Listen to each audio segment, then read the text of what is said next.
Explain what the premise is. I mean, I tried to very briefly do it. The premise is about constraints. It's about what we cannot do. It's about the parameters inside which we have to operate. And a good part of those parameters are geographical. Why is it that Afghanistan is proving so difficult to deal with? Why is the U.S., a decade into this war, unable to go on patrols with the Afghans? Well, one of the reasons is geographical. If you look at this relief map here, the border between Afghanistan and Pakistan is very artificial. I've crossed this border many times, every time illegally.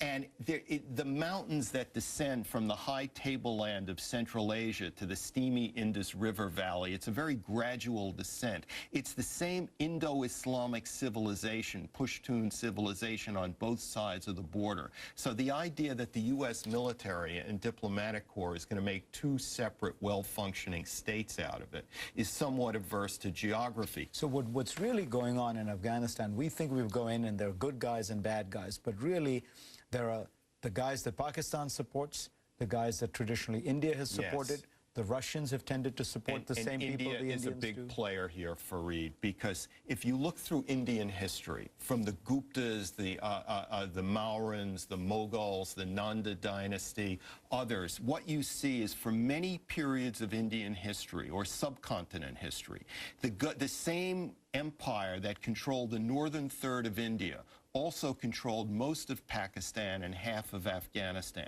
So Afghanistan is not foreign to India. It's part of the subcontinental conflict system. So we can leave Afghanistan, the U.S. can, but India you will always have deep equities there. And if we desert Afghanistan precipitously, you might see India moving closer diplomatically to Russia in order to contain things there, in order to make sure that Afghanistan does not become just a radical Islamic extension of Pakistani ISI control.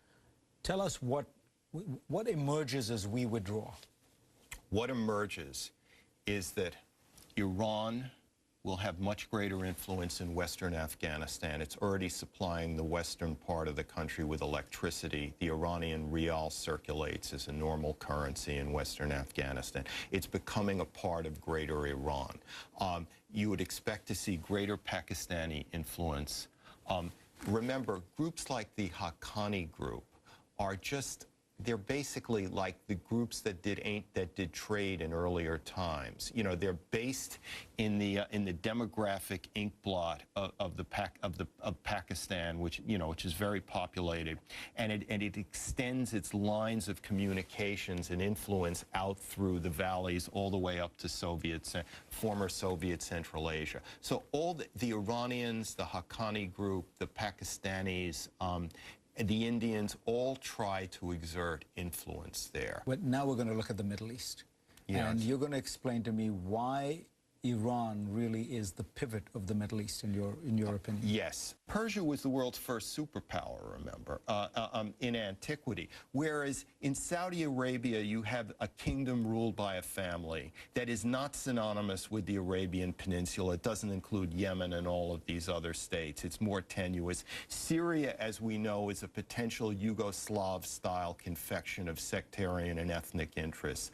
Egypt does have geographical logic because of the Nile Valley. Libya is a vague geographical expression between Tripolitania in the northwest that has always been oriented towards greater Carthage and Tunisia, and Benghazi or Cyrenaica in the northeast, which has always been oriented towards Alexandria. But Iran has always been, and because Iran is natural as a state, it's developed rich institutions and bureaucracies over the centuries, and therefore it can project power. There will always be an Iranian state. Syria can collapse. Libya can collapse. Iran may go through regime change, but there'll always be a strong Persian state. What does that tell you about U.S. policy toward Iran? What it tells me is that our grand strategy has to be, how do we engage in a dialogue with Iran? What is the path towards that? Is it fighting a war with them over nuclear weapons? Is it not fighting a war with them? But the end game is a dialogue what is probably the most significant state in the Middle East, where we have a lot of interest to discuss.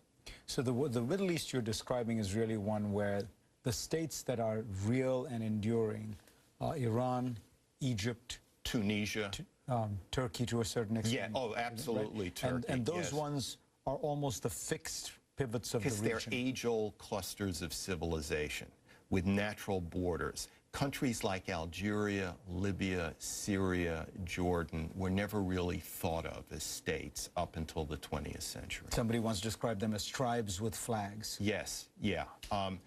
And I would include Saudi Arabia. And Yemen's a mixed bag, because Yemen is an age-old cluster of civilization. However, it's always had 6 or 7 different empires within it throughout history because of the way it's divided up by mountains and prison valleys. Even the Turks and the British, though they nominally controlled Yemen, were never able to spread their influence deep into the interior. All right, let's look at Mexico and the United States. Yes. What I see is that the United States is a virtual island. Atlantic Pacific, Canadian Arctic to the north. Canada's just a thin band of middle-class civilization, 33 million people living within 100 miles of the U.S. border. The United States' real geographic challenge is to the south, where much of the border is artificial, where south of the border you have a country that's so much poorer than the U.S. that the difference in living standards is one of the greatest in the world, you know, except for maybe that between North and South Korea or something. Mexico is a country with a much higher rate of population growth. The average Mexican's in his mid-20s, the average American's in his late 30s. So you have Latin history demographically moving north. And that's the real drama that's going on in the United States. But you said something which I thought was interesting, a weak and artificial border between the U.S. and Mexico. Well, there's the Rio Grande during part of it. It's very narrow, actually. And here, these were just lines drawn in the sand. And remember what Toynbee said. You have an artificial border between a very well-developed civilization and one that's relatively less developed. It doesn't stay static. The border situation will always evolve in the weaker society's favor, because the weaker society will eventually overcome the stronger one through immigration, through just population movements. And so the fate of Mexico is as important to the U.S. as U.S. bilateral relations with China, as whatever happens in the greater Middle East. It's in the same category of importance. So what should we do? What we should do is first of all, we have to revise our immigration laws. That's number one. Number two, our top policymakers have to spend more time on the problem, to think of more creative ways to help the Mexicans. Because Mexico, on one hand, is a very dynamic economy. It's grown, I think, 4% last year. It's becoming one of the top dozen or so world economies, or 15 or so. On the other hand, the northern third of it is increasingly controlled by drug cartels.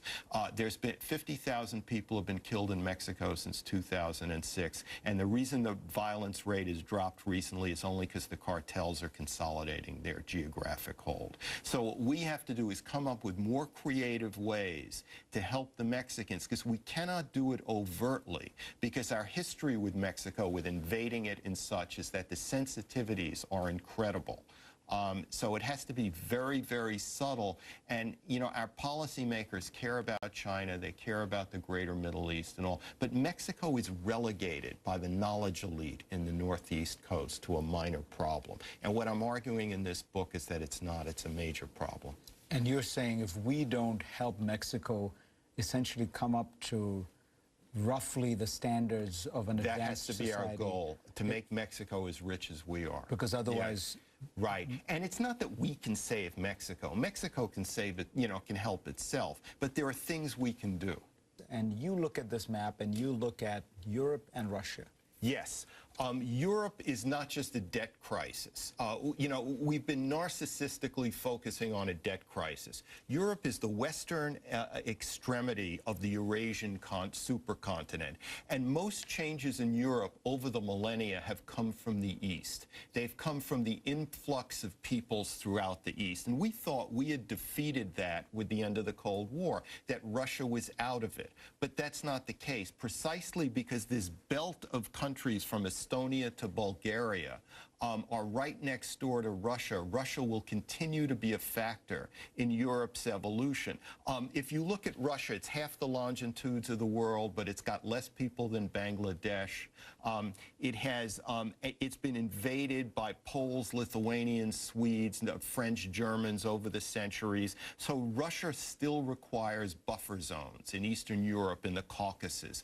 Vladimir Putin is not the totalitarian evil giant the Western media paints him at. He is a normal Russian autocrat whose neo-imperialism is a function of his deep geographical insecurity. Poland, here in blue, may emerge as the real pivot state. Because again, there's geography. Poland has a lot of shale gas underground. Poland may emerge as a mini energy giant in the 21st century, which will give it leverage against Germany and Russia.